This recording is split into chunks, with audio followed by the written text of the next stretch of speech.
everything down from an earlier perspective on the slate. So as always, be sure to check out Sunday morning as well, because I think we have some important news to break down. But Bobby, how did week 8 treat you? Pretty good. I did well in cash. My WC lineup was shit. Am I allowed to swear on this? Probably not. Maybe. No, I had Westbrook, and he got hurt, and that wasn't optimal. But I had Minshew. I don't know. I don't want to talk about that. But cash went really well. Yeah, cash was like pretty. I like the direction. It was easy to figure out the direction to go to. So, I think like the only decision I really had any questions about last week was Michael Thomas or DeAndre Hopkins, and went Thomas, made the money, ready to look forward to week 9. Yeah, Thomas, I think, was one of the easier decisions in cash, like highest projected player on the slate. He's just I feel like it was a pretty easy decision. All right, you ready to get into week 9? Kind of, Kyle. Kind of. All right, I will kick us off. We have Chicago versus the Eagles. Eagles 5-point favorites in a 42-point total that has moved down 2 points. With that, I like to start off with games we can close to skip. For the Eagles, it does actually really depend on if they get Deshaun Jackson back. Deshaun Jackson will ideally bring an element back to this offense that it has not had since week 1. I think Jackson put up 154 yards and 2 scores. Just like he does this with every quarterback he goes to. They're just better when defenses have to respect arguably the best deep threat in the league for 7 or 8 years at this point. So if he comes back, I'm a little more interested in Carson Wentz, Deshaun Jackson, as well as Zach Ertz, who on DK is 4,700. I think he's top 2 in air yards, top 2 in targets, but I don't know. He's not dust because he's like 7th in PPR points. He just has not had a ceiling game and honestly hasn't seen that close. I think he has 1 touchdown. So that's kind of all I'd be looking at for the Eagles. What are you doing with the Bears side? And I guess, do you have anything for the Eagles as well? Are you dust, Kyle? Am I dust? I don't know. I've been dust since the day I was born. I never got over 5'7". Yeah, so this game has a little bit of fantasy value and stuff you need to kind of keep in mind, even though the totals drop 3 points.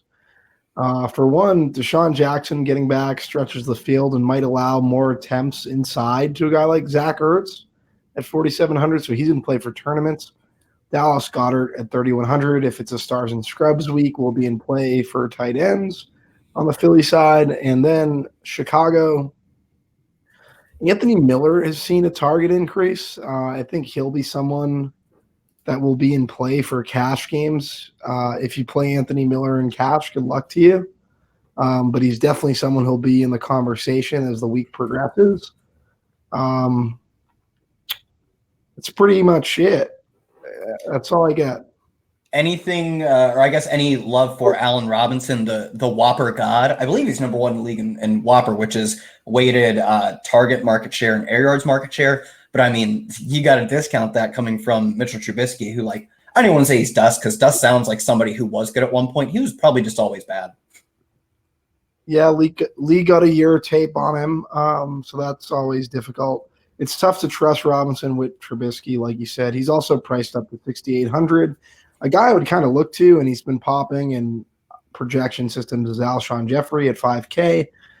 Maybe he's in play for cash games come the end of the week. That's a pretty good price tag for a wideout. They're playing Chicago, though. Chicago's defense hasn't been great, but I doubt it's as bad as it actually is. Alshon would be my player pool, maybe fringe cash. Outside of that, we should get on to the next game, right, Kyle? This game might be dust. David Montgomery got a ton of work. I called him, 5 weeks ago when I was 5 weeks too early. I think, I don't know. He came off like a 20-touch, no points, no yards game, and I was like, next week's the week. And I was only off by 5. You're right on one thing, though. Which is? Next week is the week. Let's move on from this game and David Montgomery. We've got the Colts versus Pittsburgh. Pittsburgh are 1-point home dogs, 43-point total. Low total, but we did see Juju Smith-Schuster go off for, I think it was only his second 100-yard game of the season. Indy, were they like on bye last week, or they just played a bad game? I don't know what they did last week.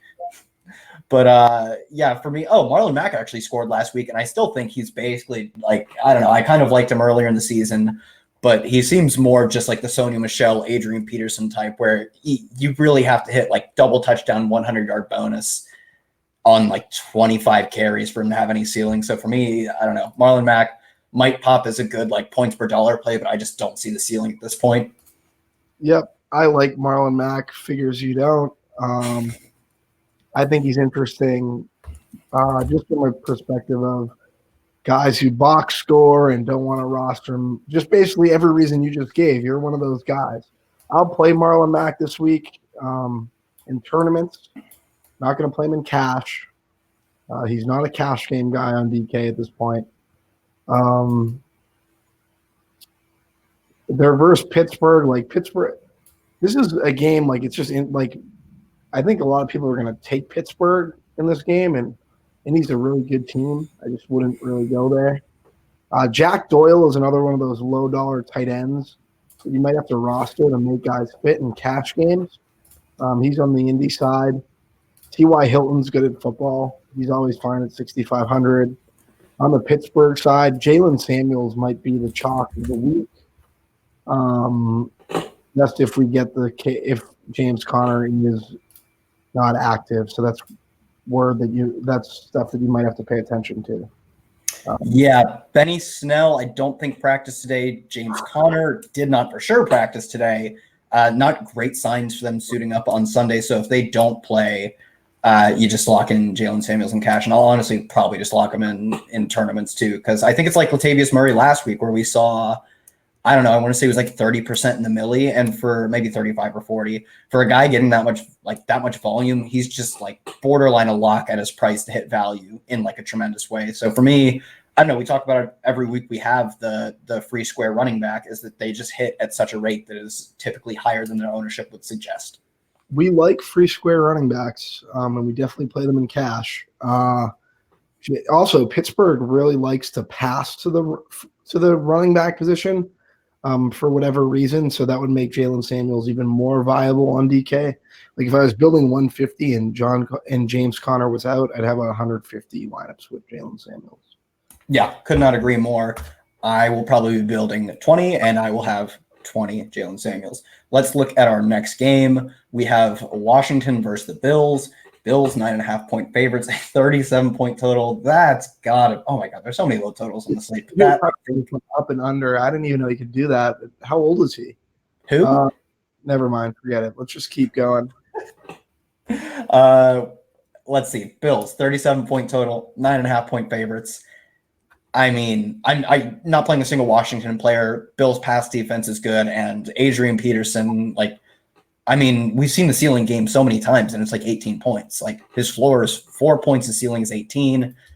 At his price, there's no price you could put him at that I would really care. Like I don't know, maybe min price, but just with the way Washington does not score points, it seems like one touchdown is the ceiling, and the 100-yard bonus with 2 catches for I don't know, not a lot of yards is a ceiling in terms of yardage. I don't know. It's like Peterson's in play this week, Kyle.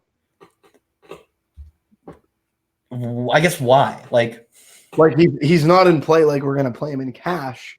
He's just around Jalen Samuels' price tag. He's going up against a defense that funnels to the run. Like if he does do the 2 touchdown, 80 yards thing, then he's in play, man. Is like, but I don't think 22 like that's his ceiling game. I'm not playing him, but he's in play. You have to consider him in your player pool. I think you don't have to consider him in your player pool. Like, all right, that's fine. But if you're looking to leverage Jalen Samuels, like you have to think about someone within his price range, and Peterson would be one of those guys. Not saying he has to be in your player pool. You just have to consider him. I mean, I guess it doesn't matter. I was going to say what qualifies as a player you don't consider. I don't even care. You're right, dude. Yeah. Like I look at I've seen every single player's price this week. I have ran through the mental numbers of every single player, assumedly, or if not close to it. I looked at him once and said, considered done. Not playing him. All right, that's fine. Yeah, I mean, it's not like I would never play Adrian Peterson. It's just that I looked at him and said, No, you'd never play Adrian Peterson. Don't say that. Come on, dude. I played him on the third, the 4 o'clock slate like 5 weeks ago. There you go. You had to. Yeah. Okay. Yeah. All right. Bills. The only player I would play is John Brown, but with the total, I don't know. Are you even considering like John Brown is a guy who I'm probably not playing, but I actually, unlike Adrian Peterson, I actually consider every week. So Josh Allen, you have to consider every week. John Brown, you have to consider every week. Outside of that, like we're not playing any of these guys. Maybe Singletary. Devin Singletary at 4,700 is someone like would be a better pivot option than Peterson. Although we're not like I wouldn't play he'd be more. He could find my playable. The thing is, like the Redskins down here at 1,800, the defense. Oh yeah, that's glad you brought that up. Sharp call. I'm a sharp guy. It's pretty. Get Josh Allen here. Take sacks, throws picks. Redskins 1,800. The floor is pretty high. Probably going to be a cash game consideration. You could use them in tournaments. Yeah, absolutely. I think if you look at any of my basically any article I write this week about DFS, they're probably in there because it's like I've been playing the defenses that play Houston every week. Just imagine if Houston scored less points and turned the ball over more. That's like what you're getting from facing the Bills. So for me, they're definitely in consideration. Devin Singletary had a good week last week, just didn't quite get the volume. I mean, didn't get really any volume. We talked about this volume thing, and I get it's a thing. Volume's important, usage, everything like that.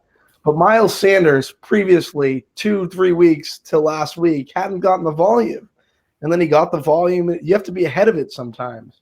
No, that's why I'm just bringing it up. That's why I would much rather go to Singletary, where you can tell yourself a story where the Buffalo Bills get their rookie running back who they drafted on day 2, a story where he gets 15 touches.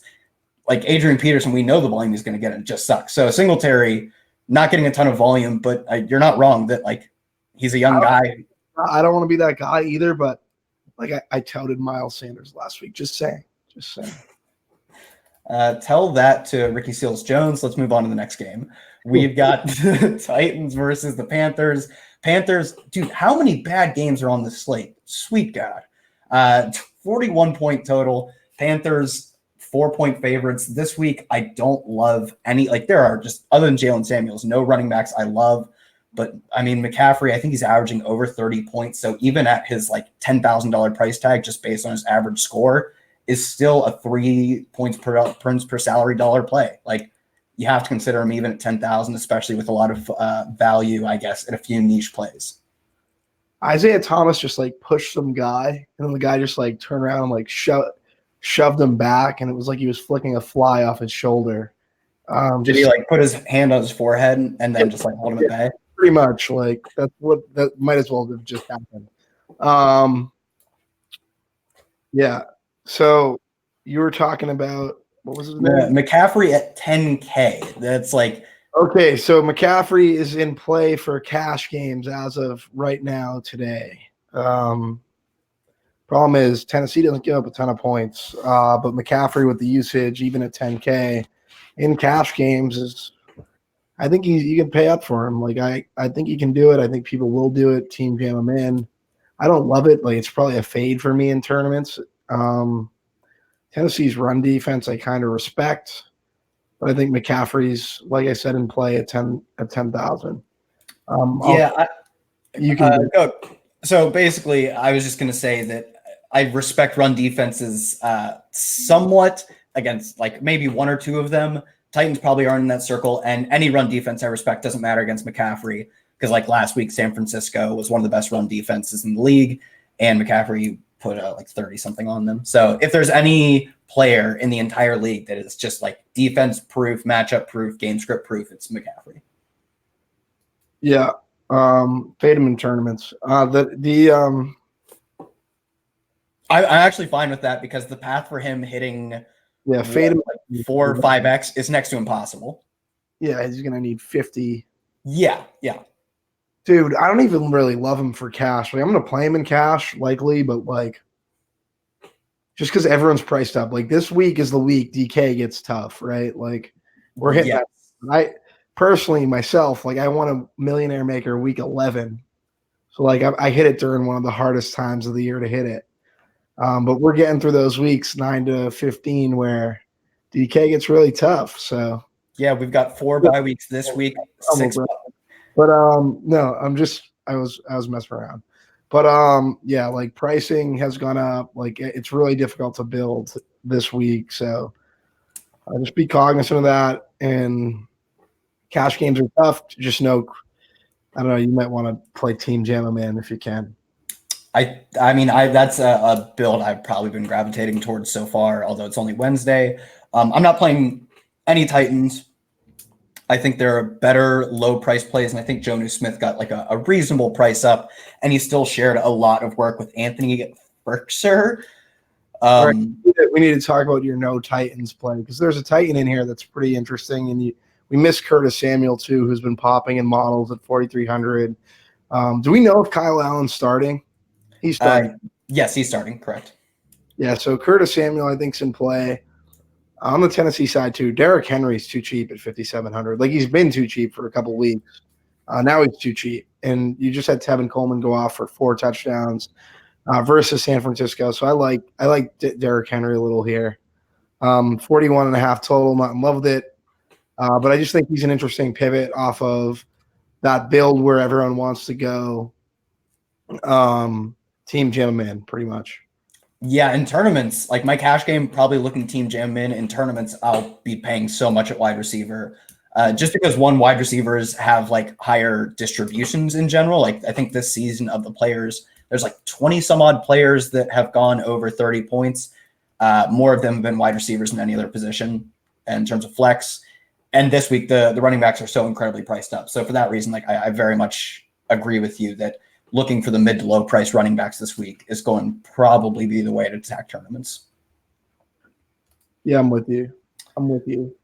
Next game does not have any Vegas data right now because it is Kansas City versus the Vikings. And until we get news on Patrick Mahomes, Vegas isn't going to let you bet on it. So I guess we can just talk about this game. I'll be talking about it as if Matt Moore is playing because I think if Mahomes came back, it would actually be a week ahead of schedule. And there's just no reason to rush him back. And we know coaches are stupid, and there's a chance that he does get rushed back. But Andy Reid, generally a sharp coach, I would expect Matt Moore to get the start. And if it weren't for, I hate to say this, if it weren't for Brandon Allen at 4,100, I would very much consider Matt Moore with some of the best weapons like in the league between Tyreek Hill, Sammy Watkins. Like they have, I think, 5 or 6 guys with at least one 30-yard receiving touchdown. Like they have tons of playmakers, but now with Brandon Allen at basically min price, I think I'll probably not worry too much about Matt Moore. What are you doing, assuming Adam Thielen plays? I guess that's another facet of this game with the Stephon Diggs, Adam Thielen, and Dalvin Cook trio. So with the Stephon Diggs, Dalvin Cook trio, Dalvin Cook's getting in my lineups. He's probably going to be a lock. He's definitely more of a lock than McCaffrey. For me versus Casey, I would say. Yeah, I don't know. I like Dalvin. Diggs is fine. Thielen's fine. Kirk Cousins is fine. Like they're all good plays versus Kansas City in a paced up spot. Yeah, that's pretty much it. Like we know the offensive concentration is limited between 3 players. Like we know who they are. Like I'd have exposure to all those guys, be overweight to all those guys. Yeah, assuming Adam Thielen plays, if you play anyone in terms of their skill positions outside of the big 3, you're doing something wrong. So for me, I agree. Dalvin Cook against one of the worst run defenses in the league is more of a lock than Christian McCaffrey. I think he projects similarly, but with just the $500 discount. And I would imagine once the line is released, it will have a significantly higher total. I don't know, my guess would be 46, 45 range as opposed to Christian McCaffrey's 41 game total. So more scoring in this game. He will certainly have an implied team total that's higher as well. So everything about Dalvin Cook, except not being Christian McCaffrey, sets up for him to have a better game. So that's probably where I'd go. Next game, I don't know. I don't know. Miami versus the Jets. We have a 41 point total. It's actually come up a point since opening, so that's a good indicator. Miami 3-point home dogs. I mean, if there were ever a spot to get right for the Jets, who Robbie Anderson, Demaryius Thomas getting a ton of air yards, not really converting on many of them because their quarterback is bad. And then the Dolphins last week, we saw Alan Hearns won me some money on Showdown. Shout out to the God. But in all seriousness, Preston Williams and Devontae Parker have both had viable weeks this week. I'm not playing any Miami running backs. I don't think you get enough. Like, they would need a significant bell cow for me to actually want a share of their 19 implied team total. And Kalen Balazs is still getting some work, especially in the passing game, over Mark Walton. So I'm not playing any of their backs. I really think, I'll say this every week until it hits. Robbie Anderson, just keep buying the air yards. Yeah, I think Miami's corners have gotten a lot better, though. You get Talib there. You have Slay there now, right? Am I wrong about that? Slay's in Miami now, correct? Darius Slay? Yep. No, he didn't get traded. Oh, there were rumors all day that he was getting traded, and he did not. Why did I think he got traded? I don't know. Yeah, the Le'Veon Bell, I think at 7,700 is fine. Chris Herndon, I think, is someone who could be a pay down at tight end. We saw Darnold hit their tight end a couple times last week versus the Jags with TDs. I like Herndon if he plays. I think he will. He was limited today. Practicing was limited. Miami, on the Miami side, Preston Williams, I think, is interesting at 4,200. Mark Walton at 4,500, I think people are talking about. I would never play him. But people are talking about him. Yeah, that's pretty much it. This slate's terrible. The slate it's not like it's a small slate in terms of total games, and then it's an awful slate in terms of games with like players you want to play, game totals. It just is awful. This is absolutely disgusting. Yeah, we can move on. The one true shining beacon of hope on this slate, we have Tampa Bay visiting Seattle, 50.5 point total. Seattle 6-point home favorites. Both these teams, I believe Tampa Bay, on average, their games have hit the over by 10 points on average. And then Seattle is at that mark at about 3. Both those marks, number 1 for Tampa Bay and 6 for Seattle. These teams just keep hitting overs, basically, is what that says. Lots of points scored, even more than Vegas expects. So for me, this game starts off with I'd probably be looking to play Jameis Winston over Russell Wilson because I think you get the same type of ceiling. And like obviously not in cash because Jameis Winston has a 5-pick floor. But I think he has the same type of ceiling. He's got better weapons, and they're going to be throwing the ball significantly more as 6-point dogs. And they're also, I think, 13th in pass play percentage, whereas Seattle is 29th. So I'd rather be going Jameis Winston with Godwin, and then maybe run it back with Chris Carson even. How are you attacking this game in terms of just like the passing attack versus the rushing attack for both teams? I like Seattle defense, to be perfectly honest, in tournaments. Jameis being across country. Seattle defense has been terrible. People aren't going to pay the 3,600. Jameis Winston teams led across country. You can't really trust that. He's going to throw some picks. But yeah, in terms of the offense, the Jameis stack, like Jameis isn't good at football, but I think Al Zeidenfeld said this on his Twitch stream today. He was just like, I don't need him to be good at football. And he was right. We don't need him to be good at football. He just has to put up numbers with Godwin and Evans. Cameron Brate down at 3,100. He'll be in play for the Stars and Scrubs build. I would note, I don't think Cameron Brate practiced today. Would put, I think it's Austin Auclair, the preseason god, potentially in play. I'm guessing Min Price. And if he's like we're playing him in cash, right? He would be a play in cash. I don't know if I'm guaranteed to play him in cash, but I am. What? He'd be the only one left. I would assume they're like obviously not going to run a single tight end with their roster. I'm guessing they would call up a practice squad guy, but yes, I would consider him as a guy who projects to get maybe 60 to 75% of the snaps on a pass heavy. 60 to 75%. Where are you coming up with that number? Because what you said, they don't have another tight end on their roster. I'm joking. I'm just joking, dude. Yeah, but he's in play if Brate and OJ Howard. I don't think OJ Howard's playing, or not confirmed, but it's very unlikely, whereas Brate is truly up in the air. Yeah, I'm with you. I like those. You got a lot of good calls today. What about, so I know this is going to sound like this might be a bad call. What about a Peyton Barber or a Ronald Jones? I'd probably be inclined to play Ronald Jones. I honestly have just ignored these. It's terrible. Like, they can get it. They can get there, No, I mean, they absolutely have, just because of the game total and the game environment, multi-touchdown upside. I have literally just written them off completely over the past, 4, 5 to 7 weeks, and it just totally paid off. But last week, let's see here. Last week, oh my God, Ronald Jones played 22 of 83 snaps, rushed the ball 11 times. I only got 4 targets, though. Yeah, no, I mean, they're totally in consideration. High game total, good game environment. You have to consider everybody. Yeah, you have to consider those guys. And especially, they're going to be target. Did he catch them? Nah, he didn't catch him. He sucks. He caught one of them. He caught one of them? Oh, I man. know. He sucks. He sucks. Oh, man. Oh, he's terrible. See what Peyton Barber's done lately. I'm sure he's had a few knockout performances that oh my God, he's 3,900. Please tell me he gets work.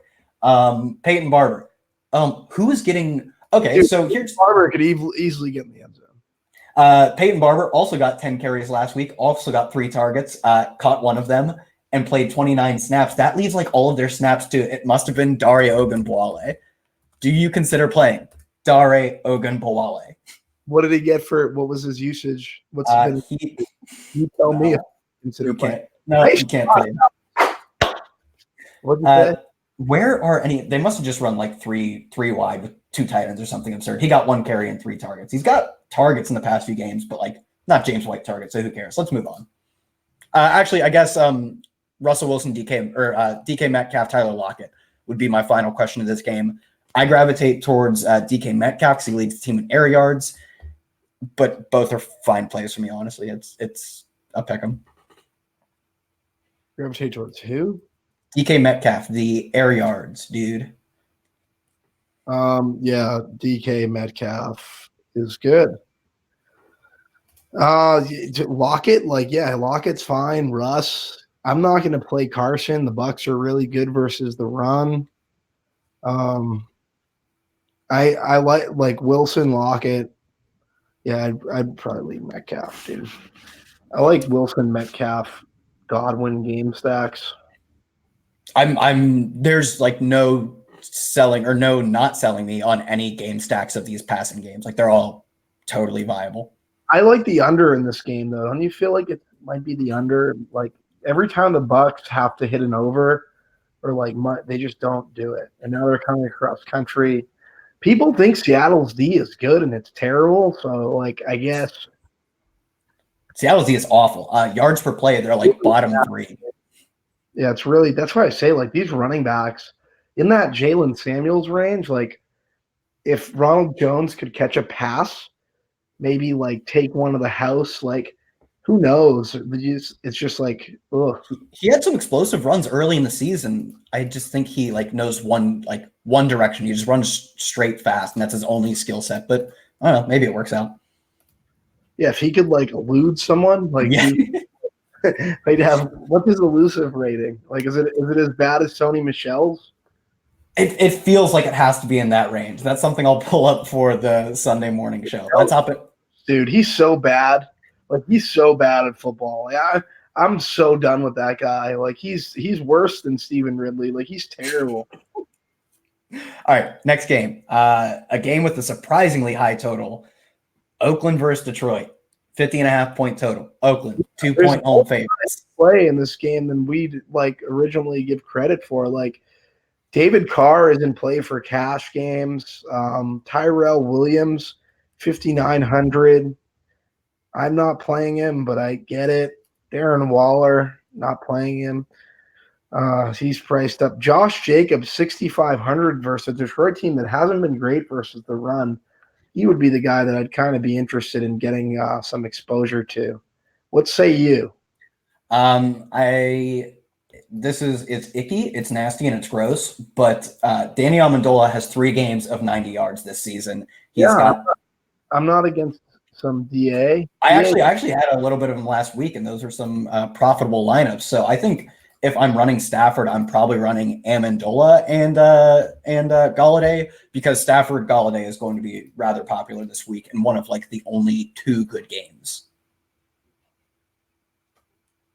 Yeah, what about Stafford Hawkinson down at 3,700? I know Jesse James is there, but maybe some Hawk. Yeah, sure, dude. I'll play Hawk. He's like legitimately a Hawk guy. I do like Hawk a lot, and I'm guessing he is rather cheap. Did you say he's 3,700? Yeah, that's super cheap. He had 1 good game so far. I think maybe he had 1 more. I don't know. Yeah. Say that again. He had 1 good game so far. Maybe another. Not really. What do you like a lot? Hawk. Hawk. A little bit of Hawk up in here. Yeah, I'm a big TJ Hawkinson guy this week. I like the Amendola call, Galladay. Not the worst. 7,700. Like I might go in a different direction. Maybe it's a Marv Jones week, 6K. I'm not playing Marvin Jones for 6K, but it could be a Marvin Jones week. Pete, why is his price 6K? Like, what have you done outside of that 43-point week? That's enough to get you to 6K, apparently. I mean, is that really enough to get you to 6K? He's at 6K. I don't even think he was that popular last week because people are starting to get relatively sharp, at least relative to years past, and not just point chasing. So, like, I'm guessing I don't even think he was that owned last week. Dude, this game, like, is a highly total. This slate is terrible. Absolutely terrible.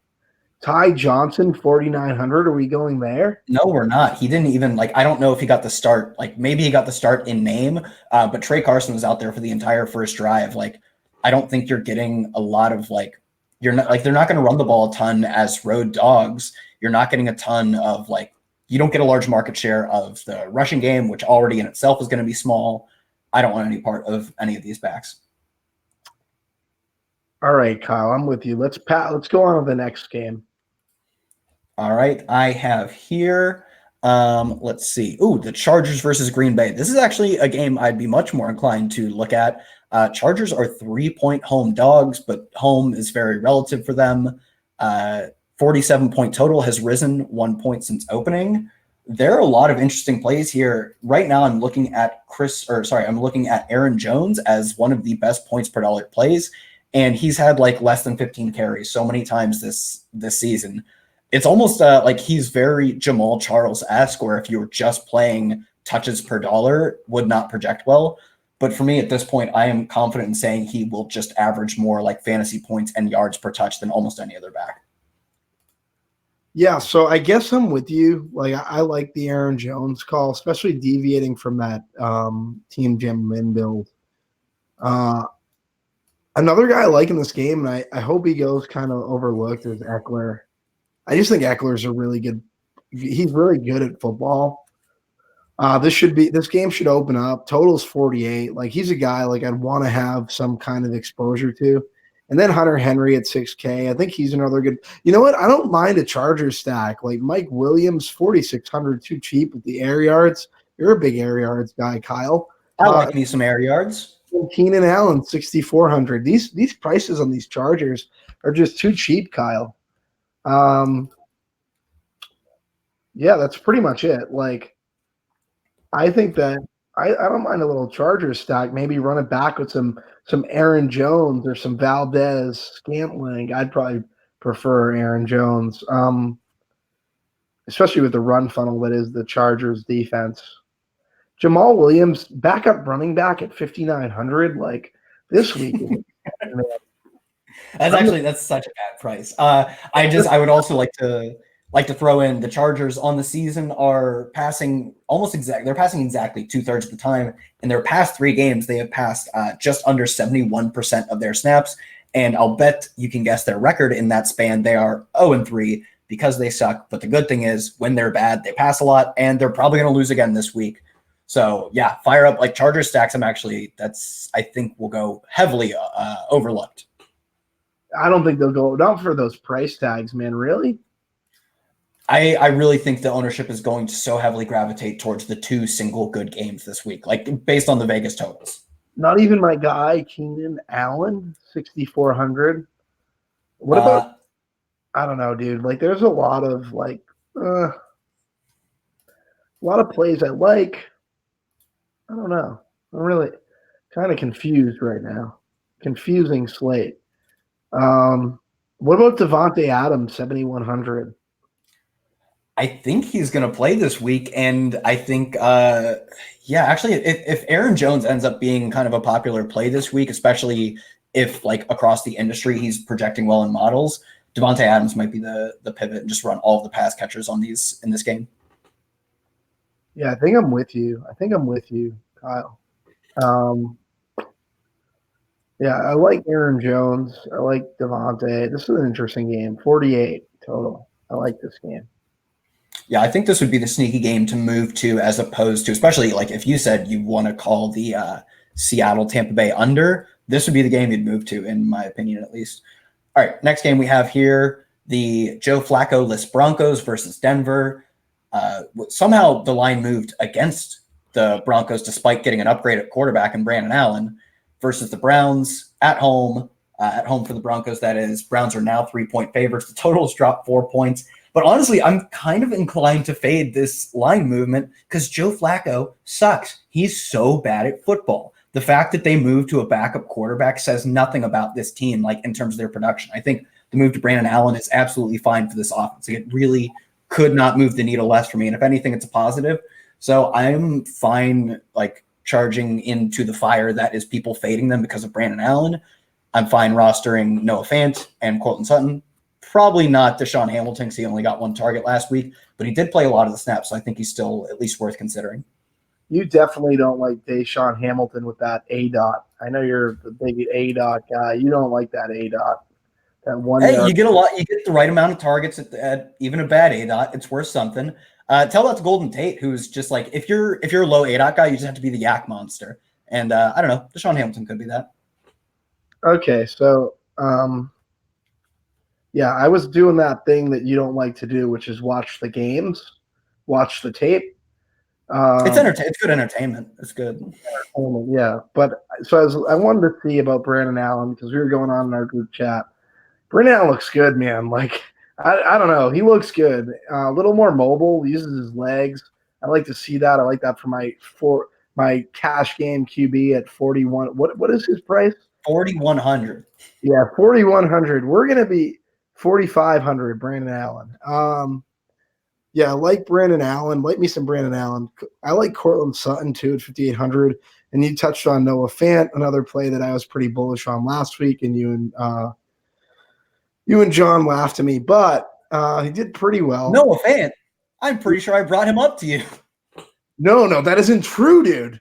That's not true. We talked on this show. Check out the tapes from this show, because you were like, "Oh, he's got a deep A dot, dude. That's sick." And I was like, "Yeah, it's pretty cool." Okay. Well, anyways, I like Noah Fant. I don't like rostering them together in case Brandon Allen like ships the bed in cash. Like, I'd probably just roster one. Davis Bertans, get in there, bud. Yeah, Noah Fant would be someone like I'd consider a 3K in that Team Jam in build, which would also probably have Brandon Allen. I don't want to give away a cash game build, but yeah, that's kind of how I look at it. And then on the Cleveland side, like, Cleveland's about to get good. We talked about this also in our group chat. Like, I think that their schedule gets a lot easier. Like, they face the 2 best teams in football on the road. Odell Beckham 6,600, too cheap. Nick Chubb 7,300 has been really popping in models. I don't know if I want to play Nick Chubb because you also have Kareem Hunt coming back, so you might split work there. But it's interesting. And then Browns, if everyone's going to be rostering Brandon Allen, no one's going to be rostering the Browns D. Not that they're like this great roster, but he is a rookie quarterback. So in tournaments, I think you can make a case, right? Lindsey also at 5,300. I always like him, Freeman. Yeah, rookie quarterback. You want to run the ball. Those are kind of, I don't know. Yeah, it's a lot. This is interesting game. If Brandon Allen does end up getting popular, I totally agree. Browns defense, especially with like the amount of sacks they can generate through Myles Garrett, totally in play. Let's see, everything else you covered. Jarvis Landry at 4,500, just getting a lot of targets for his price, just in terms of like opportunities per dollar. Not a bad play, but I do tend to think like Odell Beckham's going to smash one of these weeks, and I'm probably just going to keep buying until that happens. Nick Chubb has gotten, I believe, 17 touches in every game this season and 85 yards, if I remember correctly. His floor is awesome, and so is his ceiling. Like, he has multiple games of like 30 plus points, I think. So yeah, I really like Nick Chubb in this spot as well. I think that's everything in this game. That's everything on the slate. Is that everything on the slate? That is everything on the slate. Wow, this is an awful slate. This is an awful slate of games. Yeah, I know. Holy shit. Yeah. We have it's horrible. We have, well, I don't know, 1, 2, 3, 4, 5. Over half the games are below a 40, at 45 or below total, I believe. 1, 2, 3, 4, 5, 6. Jesus. All right. We only, it looks like, have one question. If you're listening, you have a question, feel free to fire it up. I've got a decent group of pass catchers. Our league has 3 wide receiver tight end positions with no required tight end. No required tight end is dope. I hate playing tight ends. I have Evans. My guy Dan wrote a novel. Yeah, I know. I have Evans, Lockett, Kittle, Hooper, John Brown, and Deshaun Jackson on my team. There are a few guys I wouldn't mind picking up, but I don't know if any of them are worth dropping. What do you guys think of picking up Robbie? No. Like I guess I would consider picking up Robbie Anderson for Austin Hooper. That's like the only move I would make. Obviously, you're not dropping Evans, Lockett, Kittle, and I wouldn't drop Brown. Westbrook's hurt and wasn't like being dominant anyways, not over John Brown. Deontay Johnson had one good week. So Robbie Anderson over Austin Hooper is probably the move I'd look to. But outside of that, I wouldn't really worry about making moves. Dan, have you considered DFS? It's a new year every week. Got your DraftKings slogan down. Do you have that tattooed somewhere, like a little right above the pants line on the back? It's a good joke, Kyle. All right, we don't have any questions outside of that one. One out of 100. I think that's everything. That is the show for Wednesday. You can always check us out Sunday at 9 a.m. We're a lot sharper on Sundays, guys. We're a lot sharper on Sundays. I'm always sharp, but Kyle steps his game up a little. Yeah, no, honestly, I don't really know a ton about the rules. I'm going to brush up on the whole how many downs there are, what the yellow, like the kind of, it's like one of these. So I'll figure the game out by then, probably just knock it out. I don't know. Can't be that hard. So if you want a million maker, I'm sure I can. All right. That is a good way to look at it. Especially given that I don't play the million maker. It's going to be really easy to win when I don't play it. That is it for Bobby Gomes at Bobby Gomes DFS, myself at Kyle Tweets here. We'll catch you Sunday morning at 9 a.m. Thanks everybody for tuning in. Peace, guys.